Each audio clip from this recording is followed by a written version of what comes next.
I was stuck, trapped on a narrow, rocky, almost invisible path near the top of Sulphur Mountain in Jasper National Park. Too exhausted to breathe, going up seemed impossible, and falling down would mean either death or wishing for death. Yes, I was stuck in a predicament. We've all been stuck in traffic. Many of us have been stuck in jobs, addictions, or sicknesses. And most of the time, being stuck seems like it lasts forever. Some 3,000 years ago, when the Psalms were written, almost a third of these Psalms were about people who felt essentially stuck. Theologians call these Psalms of Lament. Just listen to these words. How long, Lord? Will you forget me forever? How long will you hide your face from me? How long must I wrestle with my thoughts and day after day have sorrow in my heart? Could you feel the heaviness of the waiting, fear, and uncertainty?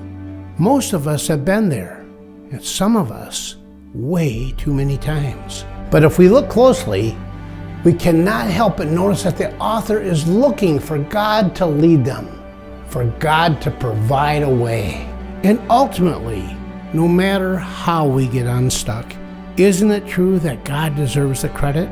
Listen to the praise in Psalm 40.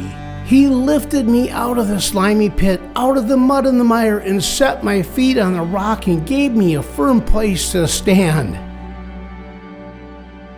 Who lifted me out? God did. Perhaps God sent an angel disguised as a friend. Sometimes God may give us an idea or a new perspective. Often He'll strengthen us with resolve to take the next step up, one step at a time to the summit.